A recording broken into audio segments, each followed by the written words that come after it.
Hello friends, welcome back to my channel. मेरा नाम है डॉक्टर अंजुल और आज के इस वीडियो में हम बात करने वाले हैं चिकनगुनिया के बारे में।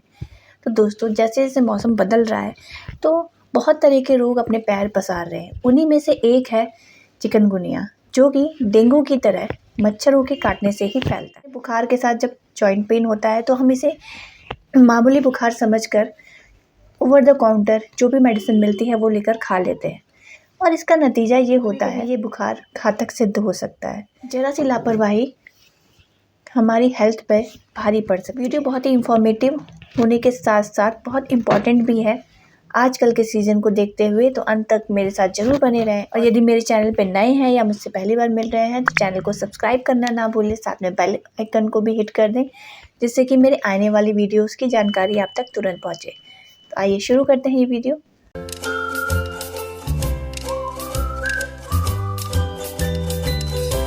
चिकनगुनिया एक वायरल डिसीज़ है जो कि मच्छरों के काटने से फैलती है। इसमें एडीज मच्छर जो है वो वेक्टर की तरह काम करता है, यानी कि जब भी मच्छर चिकनगुनिया पेशेंट को काटेगा तो उसके वायरस भी ब्लड के साथ उसके अंदर आ जाएंगे और जब ये मच्छर फिर किसी स्वस्थ व्यक्ति यानी कि हेल्दी व्यक्ति को काटेगा तो उसको ये संक्रमण या इन्फेक्शन ट्रांसमिट हो जाएगा। तो दोस्तों, ये थी इसकी फैलने की वजह। जब ये मच्छर किसी को काटता है उसके 3 से 7 दिन में ये जो वायरस है ये रेप्लिकेट होता है और उसके बाद सिम्टम प्रोड्यूस करना शुरू कर देता है। तो आइए जानते हैं क्या सिम्टम प्रोड्यूस होते हैं जब भी ये वायरस हमारे अंदर होता है। तो सबसे पहले तो बहुत तेज़ बुखार आता है, 103-104 डिग्री का बुखार आप फील करेंगे। साथ में जोड़ों में दर्द, ये इसका मार्क फीचर है। और साथ में सिर में दर्द होना और उल्टी या वॉमिटिंग होना और पेट में दर्द होना, तेज़ रोशनी की तरफ देख ना पाना और कंजक्टिवाइटिस की समस्या हो सकती है। साथ में यूरिन में जलन फील कर सकता है व्यक्ति। शरीर में रैशेस हो सकते हैं, मेनली पीठ पर और हाथ पैरों में ये रैशेस दिखाई देते हैं ज़्यादातर।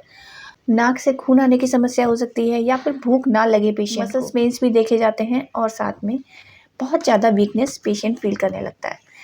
अगर हम इसका लैब टेस्ट कराते हैं तो क्या निकलता है, इसमें सबसे पहले तो एलिसा और आरटी-पीसीआर से डायग्नोस होता है।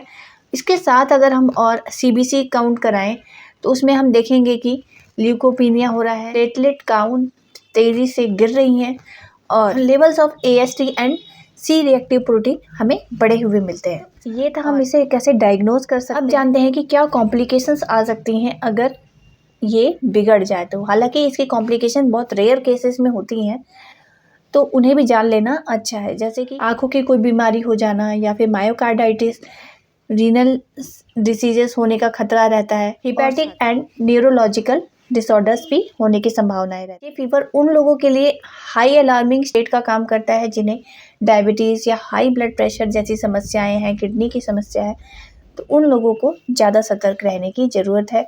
बच्चे और बूढ़ों पे ये बुखार सबसे ज़्यादा असर छोड़ता है, तो ये लोग सतर्क रहें।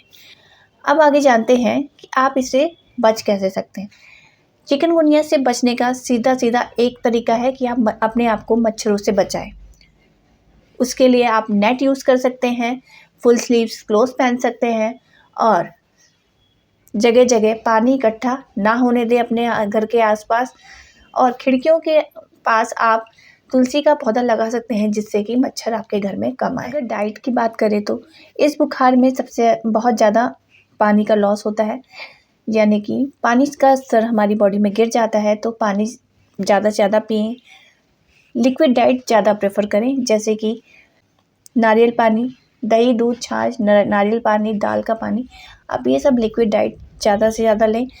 नेक्स्ट है कि सिट्रस फ्रूट खाएं, जैसे कि कीवी है, संतरे हैं, अमरूद है, आंवला है, तो ये सब आप ले सकते हैं। दलिया बहुत हेल्प करता है, जो दूध में हम गेहूं का दलिया डालकर बनाते हैं, उससे वीकनेस कवर होती है, तो उसे भी लेना चाहिए, अच्छा होता है। तुलसी के पत्ते भी उबालकर ले सकते हैं या फिर डायरेक्टली चबा सकते हैं, क्योंकि इम्यूनिटी बूस्ट करने में तुलसी के पत्ते बहुत ज़्यादा हेल्प करते हैं, तो आप इन्हें भी यूज़ कर सकते हैं। आइए अब बात करते हैं होम्योपैथिक ट्रीटमेंट के बारे में। तो पॉलीपोरस जो है इसकी स्पेसिफिक मेडिसिन है। पॉलीपोरस यूज़ होती है 6 पोटेंसी में। इसे आप सुबह दोपहर शाम तीनों टाइम लेंगे तो ये अच्छे रिजल्ट देने में हेल्प करती है। नेक्स्ट मेडिसिन है दोस्तों यूपेटोरियम। जैसे कि हम जानते हैं यूपेटोरियम फीवर उतारने में और प्लेटलेट काउंट कम हो रही हो तो उस समय बहुत अच्छा रोल निभाती है। तो इस केस में भी हमारे प्लेटलेट काउंट कम हो रहे हैं और फीवर बहुत ज़्यादा आ रहा है तो ये उसमें बहुत ही अच्छा काम करती है। यूपेटोरियम में पेशेंट को ऐसा फील होता है कि उसकी हड्डियां टूट रही हैं, इतना ज़्यादा दर्द होता है, वो कराहता रहता है, बेड में भी वो सो नहीं पाता है, ऐसी उसकी स्थिति रहती है। उसे दर्द के साथ साथ ठंड भी लगती है और ठंड लगने के बाद उसे उल्टी भी हो जाती है। यदि ऐसी स्थिति है तो आप यूज़ कर सकते हैं यूपेटोरियम 200 को सुबह दोपहर शाम 2-2 बूंदे आप लेते हैं तो हेल्प करेगी आपकी। नेक्स्ट मेडिसिन है दोस्तों, आप ले सकते हैं रस्टॉक्स। रस्टॉक्स भी जॉइंट पेन के लिए बहुत ही अच्छी मेडिसिन मानी जाती है। बुखार और जोड़ों का दर्द जब कॉम्बिनेशन में होता है तो ये मेडिसिन वंडर्स वर्क करती है। लेकिन यहाँ पे आपको मोडेलिटी देखने की ज़रूरत है कि जब आपको थोड़ा बहुत चलने के बाद आराम मिलने लगे, जॉइंट्स के मूवमेंट में आराम मिलने लगे, तो आपको रस्टॉक्स यूज़ करनी है। बैकएक भी हो रहा है और साथ में फ़ीवर है तो उस समय ये बहुत अच्छा काम करती है। और पेशेंट बहुत रेस्टलेस रहता है और करवटें बदलता रहता है इसका, तो इस केस में आप यूज़ कर सकते हैं रस्टॉक्स 200। इसे भी आप सुबह दोपहर शाम 2-2 बूंदे यूज़ कर सकते हैं। अगर एक्यूट कंडीशन है, बहुत ज़्यादा फीवर है तो आप इसे 2-2 घंटों पे भी यूज़ कर सकते हैं। लेकिन स्थिति नॉर्मल होते ही आप इसे डोज कम कर दीजिए, सुबह दोपहर शाम लीजिए तो आपको बहुत अच्छा फ़ायदा मिलेगा। नेक्स्ट मेडिसिन है ब्राइनिया। ब्राइनिया भी फीवर के लिए बहुत ही अच्छी मेडिसिन मानी जाती है, साथ में जॉइंट पेन। यहाँ पे ये रस्टॉक्स से अलग है क्योंकि इसमें जो है रेस्ट के टाइम पे पेशेंट को आराम मिलता है और जैसे ही वो थोड़ा सा भी मूव करता है अपने जॉइंट्स तो वहाँ पे उसको बहुत ज़्यादा दर्द होता है। और ब्राइनिया के पेशेंट को प्यास बहुत लगती है, मुँह सूखा हुआ रहता है। तो इन चीज़ों से आप आइडेंटिफाई कर सकते हैं। जॉइंट्स होते हैं वो गर्म और सूजे हुए से दिखते हैं। तो अगर आपको ये सिम्टम्स मिल रहे हैं तो आप ले सकते हैं ब्राइनिया को 30 पोटेंसी में। इसे भी आप 2-2 घंटे पे यूज़ कर सकते हैं बहुत एक्यूट कंडीशन में, जैसे कि बहुत ज़्यादा आपको फीवर आ रहा है उस समय आप 2-2 घंटे पे इसे यूज़ कर सकते हैं। और जैसे ही फीवर उतर जाए तो आप इसे दिन में 3 बार ले सकते हैं 2-2 बूंदे। अब नेक्स्ट मेडिसिन है जैल्सीमियम। तो जैल्सीमियम मेडिसिन है, ये ज़्यादातर जानी जाती है कमजोरी के लिए। अगर आपको बहुत ज़्यादा वीकनेस हो रही है, आपका मन कर रहा है कि आप दिन भर सोए रहें और कुछ ना करें, तो आप ये मेडिसिन ले सकते हैं। बुखार आ रहा है, बुखार के साथ आपको आँखों पे भारीपन लग रहा है, सिर में दर्द हो रहा है तो आप ये मेडिसिन यूज़ कर सकते हैं और साथ में कमजोरी इसका मुख्य लक्षण है। जैल्सीमियम के पेशेंट को प्यास नहीं लगती, ये इसका रेड लाइन सिम्टम। अगर ऐसा पेशेंट है तो फिर उसे जैल्सीमियम 30 पोटेंसी में आप दे सकते हैं सुबह दोपहर शाम, ये अपना काम करना शुरू कर देती है। और लास्ट मेडिसिन है दोस्तों आर्निका। आर्निका जैसे कि हम जानते हैं कि ये जोड़ों के दर्द के लिए बहुत ही अच्छी मेडिसिन है। जैसे ही कोई उस व्यक्ति के पास भी खड़ा हो जाए तो उसे डर लगने लगता है कि मेरे जॉइंट्स मूव हो जाएंगे और उसमें दर्द होने लगेगा। इतना सेंसिटिव ये पेशेंट होता है और इसे ऐसा लगता है कि पूरे शरीर में ऐसा दर्द हो रहा है जैसे कि किसी ने पीट दिया हो। लेम और सोर ब्रूइश पेन उसको फील होता है पूरी बॉडी में, हर चीज़ उसको सख्त नज़र आती है, वो सो नहीं पाता, करवटें बदलता रहता है। आर्निका में देखा जाता है कि स्किन के नीचे छोटे छोटे खून के धब्बे दिखाई देते हैं। अगर ऐसी स्थिति है तो पेशेंट को आप दे सकते हैं। 30 पोटेंसी में इसे यूज़ करना है सुबह दोपहर शाम 2-2 बूंदे। तो जब तक सिम्टम्स कंटिन्यू रहते हैं तब तक आप इसे यूज़ कर सकते हैं, उसके बाद इसे बंद कर दें।